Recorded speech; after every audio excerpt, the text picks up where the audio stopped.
Lo primero a saber es cuáles son los valores de tensión arterial normal en el embarazo. Y esto ya viene registrado hace muchos años.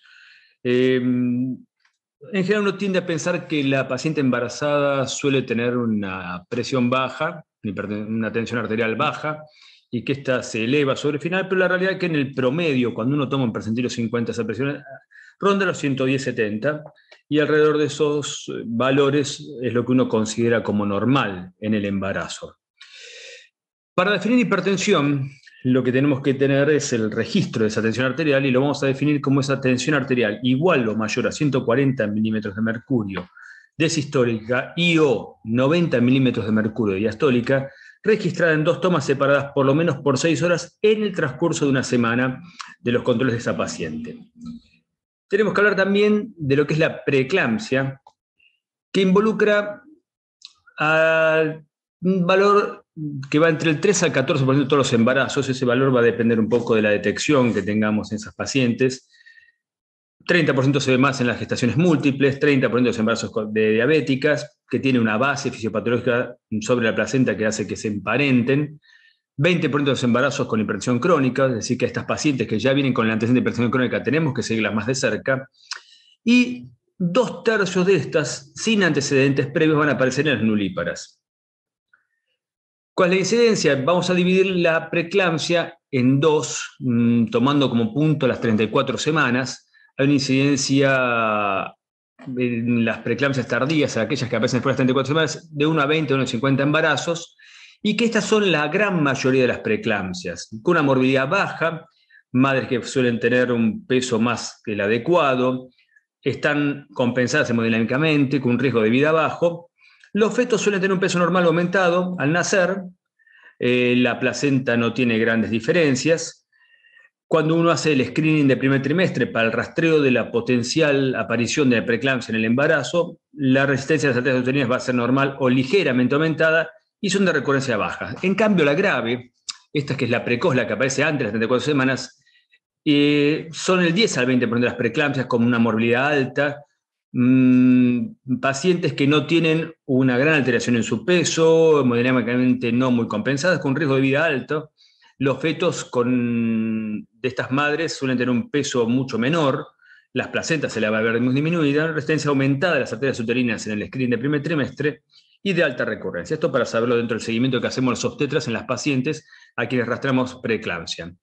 La fisiopatología, digamos que es de causa desconocida, pero entendemos que la paciente con la preeclampsia tiene una afección endotelial de todo el sistema materno-placentario y de manifestación mucho mayor a nivel de la placenta, del sistema nervioso central, riñón e hígado. Involucra también el corazón como para tenerlo como otro órgano que uno tiene que tener en cuenta. La clasificación de la hipertensión la vamos a dividir en aquella gestacional, descubierta en el embarazo después de la semana 20 y que se confirma si vuelve a valores normales luego de las 2 semanas del puerperio. La preeclampsia, que ya es multisistémica, que es la hipertensión más la aparición de proteinuria después de la semana 20, es excepcionalmente de aparición más precoz en aquellas pacientes con enfermedad trofoblástica gestacional o síndrome antifosfolípido. La hipertensión crónica, aquella que puede aparecer previa a las 20 semanas o aquella paciente que ya sabe que es hipertensa previo a los embarazos y que no va a volver a esos valores normales de tensión arterial después de las 2 semanas de puerperio. La preeclampsia sobreimpuesta es aquella paciente con su hipertensión crónica a la que se le agrega la fisiopatología de la preeclampsia. La eclampsia y el HELP como las complicaciones más graves de la preeclampsia. Tenemos pacientes a quienes tendríamos que prestar atención en cuanto a los factores de riesgo para desarrollar esa hipertensión. Aquella paciente que cuenta con algunos factores de riesgo, por ejemplo, ni hablar aquella que tiene anticuerpos antifosfolípicos, el antecedente de trombofilias, donde su riesgo puede estar aumentado a casi 10 veces más que lo habitual, haber tenido preeclampsia en el embarazo anterior, las diabéticas pregestacionales, las tipo 1 y 2, la historia familiar de preeclampsia, madre o hermanas, las edades maternas mayores a 40 y multíparas y nulíparas, la nulipariedad de por sí ya casi aumenta 3 veces la probabilidad de tener hipertensión y aquella paciente con índice de masa corporal aumentado. ¿Cómo es el diagnóstico? Es muy simple. Nosotros debemos tomar la tensión arterial. Esa que tomamos en todos los controles prenatales es la que nos va a determinar en aquella paciente la toma de estos valores elevados. Por otro lado, en aquella paciente que tengamos alguna sospecha, ya sea porque aún sin tener grandes valores de tensión arterial está incrementando su peso, se edematiza, o aquella que está aumentando la tensión arterial, tenemos que dar la proteinuria cuantitativa, que es la proteinuria de 24 horas, que es la válida, y la cualitativa, que es la que tenemos disponible rápidamente por guardia, para tener una idea de la progresión de esa hipertensión gestacional hacia una preeclampsia. Uno puede interpretar la proteinuria en valores desde lo negativo hasta valores de 2 cruces a 3 cruces, que es lo que uno ya terminaría de interpretar como algo positivo para hacer el diagnóstico de preeclampsia. ¿Cómo evaluamos a esa paciente? Entonces, lo primero que vamos a hacer es la anamnesis, desde los factores de riesgo hasta lo que le viene ocurriendo a la paciente, el examen general, el sensorio, la tensión arterial, el pulso, ver la evaluación del aparato cardiovascular y respiratorio, la presencia de edemas, más allá de lo que uno ve habitualmente, que puede ser lo perimalleolar, lo pretibial, la aparición de los reflejos osteotendinosos más aumentados que lo habitual, la palpación abdominal por los dolores que pudiera presentar y la presencia de varices en los pacientes que pudiera tener alguna antecedente de hipertensión crónica.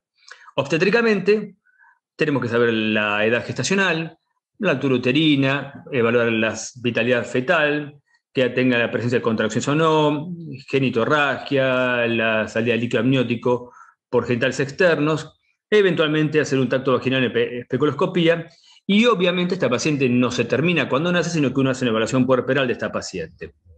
¿Qué le pedimos a todos estos pacientes? Sabiendo cuáles son los órganos que suele afectar, a las pacientes le pedimos un hemograma con recuento de plaquetas, con frotis para la presencia de hemólisis, es decir, de lesión más allá de lo habitual, a partir de la lesión endotelial, un coagulograma, el hepatograma para ver que no haya lesión hepática, la proteinuria, que dijimos ya va de lo que es la proteinuria por tiras a lo que son las 24 horas, producto de degradación de fibrinógeno o fibrinógeno directamente, una creatininemia, una urea, un ácido úrico, si uno quiere ver la asociación de esta con la restricción de crecimiento intrauterino, electrocardiograma, monitor fetal para evaluar la salud fetal, si es lo más rápido que tenemos, ecografía obstétrica y doppler obstétrico para ver la afección fetal, si uno lo tiene disponible, perfil biofísico, fondo de ojo, ecografía renal y hepática, eventualmente, dependiendo de la afección de la madre, tomografía o resonancia magnética en los casos más graves, cuando uno puede sospechar, después de una eclampsia, las lesiones a nivel del sistema nervioso central.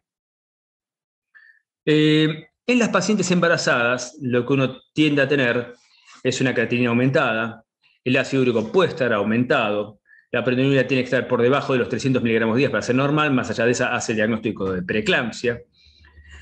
El hematocrito, en general, uno por fisiopatología, porque estas pacientes no tienen la hemodilución que suelen tener las pacientes de los embarazos normales, va a tener una hemoconcentración. Las plaquetas tienen que estar normales. Una disminución de esas plaquetas empezaría a relacionarse con lo que se llama el síndrome de HELP, que lo vamos a ir viendo después. Un coagulograma con fibrinógeno para ver que no haya consumo en estas pacientes de factores de coagulación. Un frotis de sangre periférica para ver que no haya signos de hemólisis. Y la función hepática, sobre todo viendo las enzimas hepáticas, que también se les relacionaría cuando están aumentadas con el síndrome de HELP. Y la LDH para también que no haya lesión hepática. Esto es un cuadro que uno puede interpretar para ver estas pacientes con la evaluación, los factores de riesgo que tiene cuando esta paciente se presenta por guardia o en los controles. ¿Cómo evaluamos entonces a la preeclampsia? ¿Cuáles son los signos de severidad de la preeclampsia? Signos de tensión arterial, donde vamos a evaluar que la presión arterial, si está por encima de los 160 milímetros de mercurio, la sistólica, o más, y 110 milímetros de mercurio o más de diastólica, empezamos a hablar de un signo de severidad solo con la toma de la presión. Proteinuриas de más de 5 gramos en la orina de 24 horas, que uno lo vería como por lo menos 2 a 3 cruces en el cualitativo, y sabiendo que esto va a ocurrir en el embarazo y que luego va a desaparecer. La creatinina por encima de 1,2, plaquetas por debajo de 100.000, ya cuando uno lo tiene por debajo de 150.000 empieza a prestar atención, anemia hemolítica microangiopática, LDH aumentada, enzimas hepáticas elevadas, cefalea persistente o perturbación visual, la hiperreflexia, lo que sea el aumento de los reflejos fundamental, y el dolor epigástrico persistente. Todos estos son signos de evaluación de preeclampsia, es lo que primero uno le pregunta a la paciente cuando le evalúa por guardia. Ahora, aquella paciente que viene con hipertensión crónica, cuando tenemos que sospechar que es una preeclampsia sobreimpuesta, es aquella paciente que tiene los siguientes indicadores. Es aquella paciente que, siendo hipertensa o que detectamos una hipertensión precoz, es decir, antes de la semana 20, sin esas excepciones que dijimos antes, como la enfermedad trofoblástica o las trombofilias, y aparece la proteinuria. Es decir, que esa paciente clásicamente venía con tensión arterial con su medicación sostenida y que por alguna razón quizás cambia la tensión arterial, aparece la proteinuria, ni hablar si empiezan los factores de riesgo como el aumento de las enzimas hepáticas, trombocitopenia, los síntomas neurosensoriales como la cefalea, visión borrosa, escotomas, el dolor presente en el epigastro, hipocondrio y hiperreflexia patelar. Todos estos últimos síntomas, hablando de los que ven de acá abajo, desde las enzimas hepáticas para abajo, que hacen sospechar la presencia de un síndrome HELLP. ¿Cómo vamos a manejar la hipertensión en el embarazo? ¿Qué es lo que hay que hacer? La terapia indicada es ver cómo vamos a tratar al paciente en el momento oportuno y adecuado. Manejo obstétrico va a ser fundamentalmente balancear la salud neonatal, feto-neonatal en realidad, y la salud materna. Y es muy difícil diferenciar que haya mejores evidencias, tanto en controles activas o expectantes, en determinados momentos de la preeclampsia.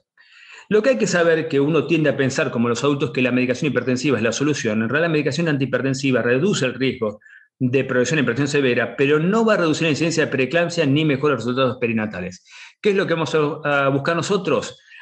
Al medicar con los antihipertensivos y tener estable a la paciente, ganar tiempo en lo que querramos respecto tanto de la salud materna como de los resultados neonatales. Cuando uno piensa en estas pacientes hipertensas de menos de 34 semanas, vamos a hablar en forma general de un manejo conservador. Vamos a internarla en un área de observación. Si eventualmente vemos que es una preeclampsia grave, se puede pensar en utilizar sulfato de magnesio. Ahora vamos a ver cómo lo utilizamos durante 24 horas. Si tenemos esta paciente hipertensa grave que tenemos que tener en observación y pensamos que pueden hacer entre la semana 24 y 34, utilizar glucocorticoides para modulación pulmonar fetal, como la betametasona, o eventualmente dexametasona. El laboratorio que hemos visto para ver en hipertensión la probabilidad de gravedad y de control prenatal según las semanas de embarazo, control de la diuresis y el peso. La dieta tiene que ser normosódica, salvo aquella paciente hipertensa crónica que sabe que necesita una dieta hiposódica, un reposo relativo y los antihipertensivos. Recuerden que estas pacientes a las preeclampsias no hay que quitarle la sal de la dieta.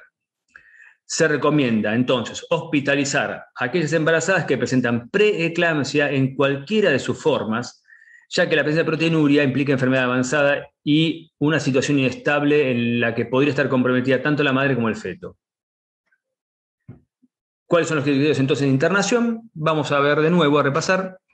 Internación de observación de estas pacientes con hipertensión gestacional y tensiones entre 90 y 100 milímetros de mercurio diastólica para control estricto de tensión arterial.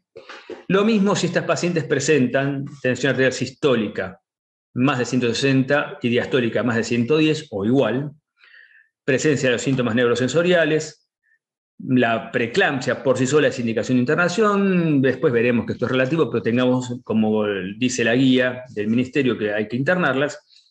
La preeclampsia sobreimpuesta, la restricción de crecimiento intrauterino y oligoamnios asociado a la hipertensión, la hipertensión gestacional con tensión arterial diastólica mayor de 100, solo de hipertensión gestacional, la crónica que maneja mal su tensión arterial, alteraciones específicas de laboratorio puntuales, o aquella paciente que no cumple el tratamiento, ya sea porque no puede estar con la medicación o porque no la toma como corresponde y que necesitamos un control más de cerca.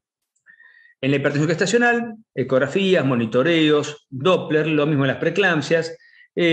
Cada cuánto pedirlo, eso va a depender de los criterios. Es bien algo obstétrico, si uno está viendo el crecimiento fetal alterado, el Doppler, que es un estudio de salud fetal que no se está correspondiendo con los valores normales, los monitoreos fetales para tener un control rápido de salud fetal, lo que decíamos de la maduración pulmonar fetal, si estos son embarazos menos de 34 semanas y vemos claramente la probabilidad de nacimiento, betametasona o dexametasona, según los criterios de maduración pulmonar. La ampolla de betametasona de 12 miligramos. Fíjense bien que estos son 6 miligramos de fosfato y 6 de acetato. No todas las betametasonas que tienen intramusculares tienen estos valores y se estarían quedando cortos con la dosis de maduración pulmonar. O dexametasona, 6 miligramos cada 12 horas en total de 4 dosis. Es decir, en 48 horas van a tener la maduración pulmonar fetal. Y el manejo de antihipertensivos, que es lo que uno más tiende a utilizar y es lo que va a darle a las pacientes tanto para estabilizarlas como para tenerlas con una dosis de mantenimiento, hay que tener en cuenta que todas estas medicaciones pueden atravesar la placenta, que no hay que disminuir los hipertensivos, la diastólica a menos de 80 milímetros de mercurio para evitar la disminución del flujo útero-placentario. Esto es muy importante. Esta paciente que tiene estos registros tensionales elevados sostiene el flujo útero-placentario, es decir, lo que le llega al feto, con esas tensiones arteriales. Si ustedes la hipotensan, no van a lograr que le llegue el flujo sanguíneo como corresponde a esa placenta.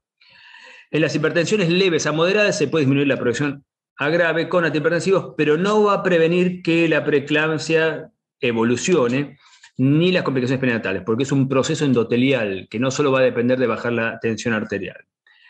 Ante cifras de 160 de sistólica y 100 de diastólica o más, la terapia que vamos a utilizar va a buscar disminuir las complicaciones maternas.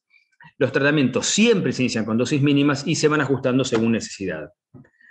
¿Por qué medicar a las pacientes embarazadas? Entonces, lo que decíamos, esto de las complicaciones maternas, porque uno lo que va a buscar es reducir el stroke y la morbimortalidad asociada. ¿Cuál es la situación de esta? La hipertensión severa, tensión arterial de 160, 100 o mayor, la resistente, aquella que no responde al tratamiento, o la emergencia hipertensiva, que es la elevación brusca de tensión arterial o la aparición de síntomas juntos con esa tensión arterial elevada.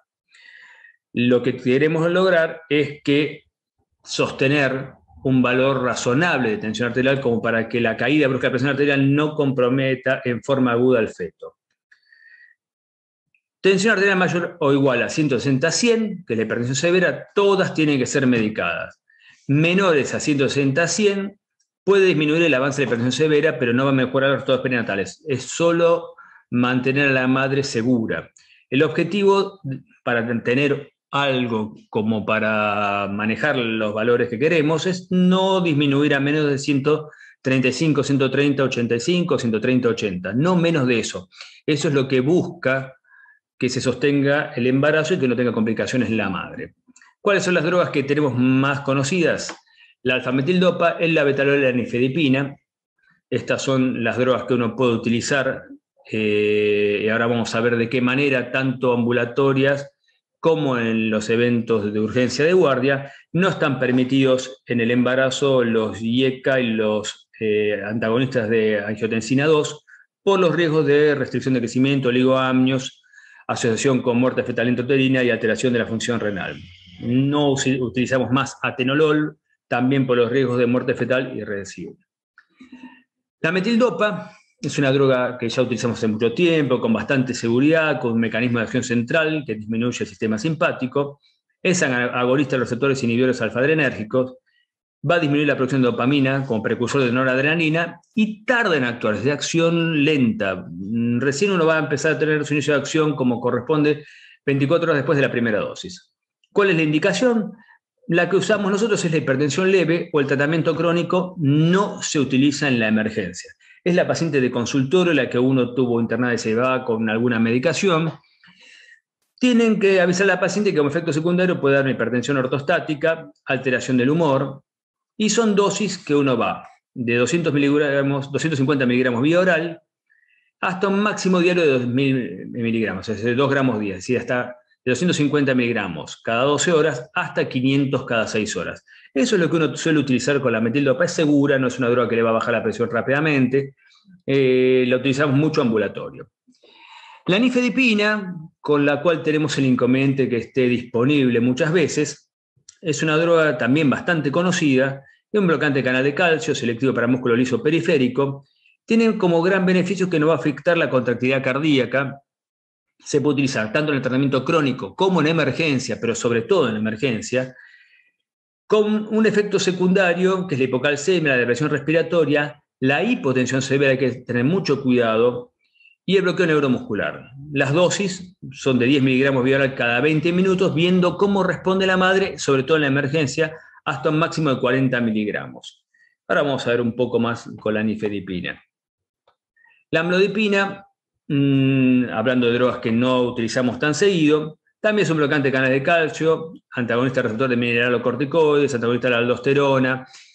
Tienen como gran beneficio disminuir la preeclampsia sobreimpuesta con menos efectos adversos que la metildopa.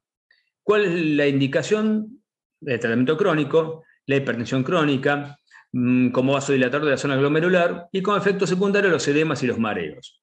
Dosis de 5 a 20 miligramos día, pero no son de las primeras selecciones que estamos utilizando. La hidralazina, difícil de conseguir, pero hay. Tiene como mecanismo de acción ser un vasodilatador, de inicio de acción rápido. Se utiliza tanto en la emergencia hipertensiva como en la hipertensa resistente, sobre todo esas hipertensas crónicas con preeclampsia sobreimpuesta o pacientes que aún con la medicación habitual empiezan a hacer alguna resistencia al tratamiento, pero con mucho cuidado porque el efecto secundario es la hipotensión, con la consecuente caída de perfusión uterina y la caída de la oxigenación fetal. Y una de las drogas que más estamos utilizando nosotros es el labetalol, que es un bloqueante beta, pero que no produce estimulación simpática refleja de la frecuencia cardíaca ni del gasto cardíaco. Impide la vasoconstricción por el bloqueo alfa. Se depura, hay que tener en cuenta que depende de las semanas, se depura 1 a 4 veces más a las 2 semanas 12 y 1 a 6 veces más en la semana 40 que la paciente que no está embarazada. Así que se depura bastante rápido. Lo que tiene como ventaja que aún utilizado en vía oral es de acción bastante rápida y tiene un metabolismo hepático. Es una medicación que por vía oral alcanza su pico a las 2 horas y como acción antihipertensiva a las 4 horas. Una vida media corta, de 4 a 6 horas, con lo cual nosotros utilizamos 200 miligramos cada 12 horas como droga de inicio y hasta 200 miligramos cada 6 horas. La vida media corta es lo que va a orientar es cómo uno va a dividir la dosis de función de cómo responde esta paciente a la hipertensión. Ahora, lo importante del labetalol es que también es una droga que utilizamos en emergencia y se utiliza en forma endovenosa, en bolos de 20 miligramos. Si no hay respuesta a la media hora, se lo duplica a 40 miligramos, si no hay respuesta a 80 miligramos y repitiendo otra dosis de 80 miligramos. Esa es la secuencia de utilización del labetalol. Intervalo entre dosis, media hora, 20 minutos aproximadamente, con el objetivo de disminuir la presión arterial a menos de 160 a 110 o por lo menos 30 milímetros de mercurio en la presión arterial sistólica. Infusión endovenosa no solemos utilizar mucho. Recordad que lo máximo que podemos utilizar son 220 miligramos de dosis máxima acumulada y que se puede ir acompañando de la vía oral. Es decir, ustedes pueden arrancar el bolo endovenoso y continuar con la vía oral, los 200 miligramos que estábamos viendo en el tratamiento por vía oral, y repetir cada hora, si es necesario, hasta dar un total de 100 miligramos. Efectos secundarios por sobredosis, compromiso cardíaco, bradicardia neonatal por beta bloqueo, cardíaco fetal. Pero los beneficios son que su disponibilidad por vía endovenosa de vía oral los permite combinar, con bajo riesgo en general para el feto. Entonces, para redondear, en la emergencia de la preeclampsia, labetalol, nifedipina, hidralazina endovenosa, y labetalol vía oral, amlodipina vía oral, nifedipina vía oral, y la metildopa, aunque esta quedaría la última, la metildopa, como un acompañamiento, es más para un mantenimiento. Con respecto a la hipertensión crónica, tenemos que derivar a la obstetra especialista de alto riesgo, esto ya obviamente, porque sabemos que esto está acompañado de mayor índice de parto pretérmino, de restricción de crecimiento intrauterino, de preeclampsia o muerte fetal. Y lo que uno tendría que evaluar es con qué droga viene esta paciente, la seguridad de los fármacos que utiliza y cambiarlos de ser necesario. Por ejemplo, estas pacientes que vienen con los IECA, que los tenemos que ir cambiando. El tratamiento del labetalol, considerar pasarla al labetalol, salvo aquella paciente con antecedentes de asma. Nifedipina y alfa-metildopa. Nifedipina nosotros no utilizamos tanto ambulatorio, pero sobre todo labetalol y alfa-metildopa. Suspender los IECA, los bloqueantes de receptor de angiotensina, los diuréticos tiacídicos. Y con respecto a la lactancia, y esto también vale para aquellas pacientes hipertensas gestacionales o preeclampsias que ya tuvieron a su bebé, considerar el labetalol, el atenolol no lo utilizamos tanto, el enalapril, una gran ayuda, la paciente puérpera, o la nifedipina. y evitar otros IECA, bloqueantes de receptor de angiotensina, diuréticos o la metildopa. La metildopa sobre todo porque da cierta somnolencia, la paciente tiene que estar vigil cada 3 horas amamanta, entonces no es quizás la mejor droga por eso.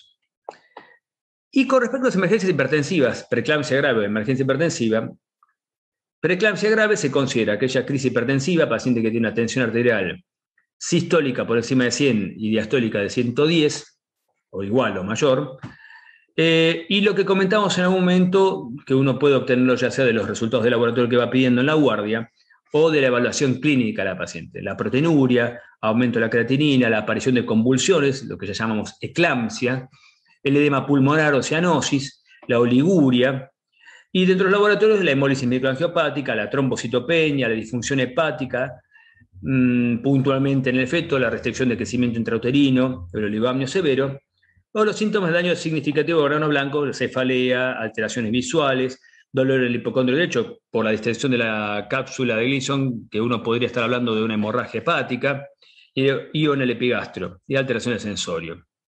Acá está un poco en un cuadro lo que uno podría utilizar del manejo farmacológico de la crisis hipertensiva. Lo del labetalol lo vimos, la nifedipina también lo vimos, de los 10 miligramos vía oral cada 30 a 40 minutos, con una dosis máxima de 40 miligramos, la hidralazina y la clonidina, que es una droga que ya se trata de utilizar por el rebote hipertensivo que puede dar cuando uno suspende el tratamiento. Ya casi no utilizamos la clonidina. Por otro lado, fuera de lo que son los antihipertensivos, está la utilización de sulfato de magnesio como prevención de la eclampsia en la preeclampsia grave. Existe suficiente evidencia de que el sulfato de magnesio tiene que ser utilizado como una droga de primera línea para prevención de convulsiones eclámpticas en las mujeres durante el embarazo, parto puerperio con preeclampsia grave. En general uno acompaña más la utilización de sulfato de magnesio cuando aparecen los síntomas neurosensoriales. No es una droga antihipertensiva per se y se las puede asociar con ellas para acompañar el tratamiento. ¿Cuáles son los efectos adversos del sulfato de magnesio? Materno, la disminución o desaparición de los reflejos osteotendinosos, el calor que le produce a las pacientes, la hipotensión, aunque le dijimos que no es un antihipertensivo per se, depresión respiratoria hasta paro respiratorio, bloqueo AV hasta paro cardíaco.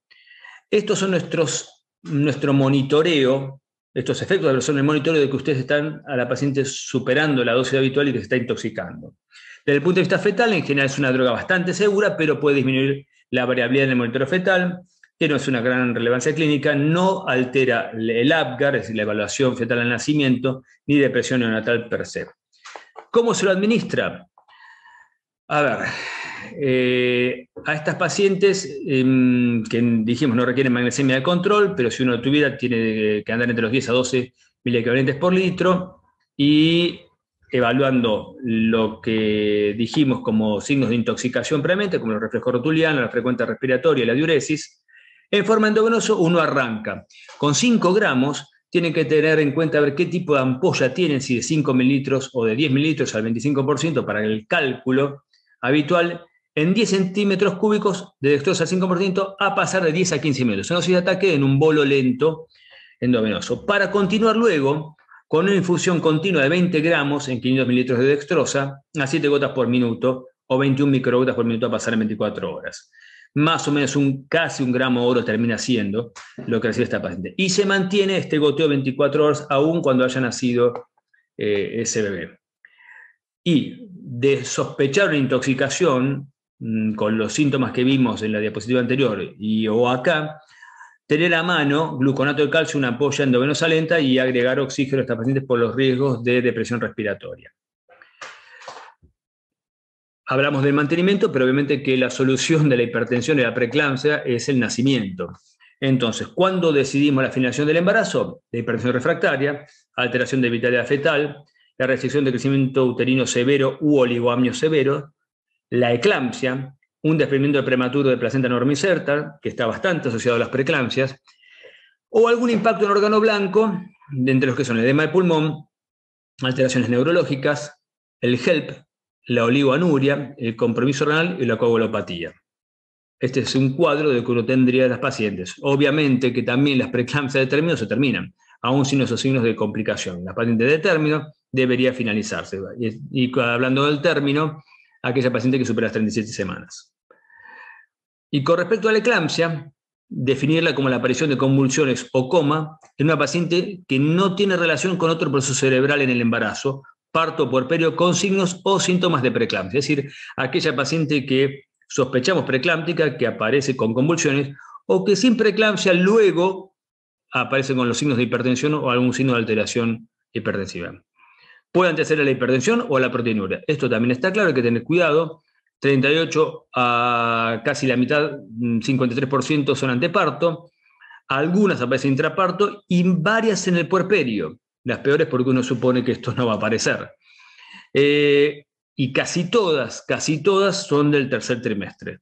Casi todas las pacientes. Es muy raro tener una eclampsia previo a las 28 semanas del embarazo. El manejo es, no hay que inhibir la convulsión inicial, no se utilizan drogas depresivas del tipo del diazepam, buscar que la madre no se lesione por las convulsiones, una vía aérea permeable, administrar oxígeno, minimizar el riesgo de aspiración, tratar de colocar a esta paciente una sonda Foley para medir la diuresis, el sulfato de magnesio en la forma en la que la habíamos visto de aplicación y controlar la tensión arterial y un laboratorio para ver que esto no quede únicamente en las convulsiones, sino que haya daño de algún otro órgano blanco. Es decir, necesitamos ver que no haya un HELLP, es decir, estos signos de hemólisis, de afección hepática, corregir la acidemia materna y finalizar el embarazo.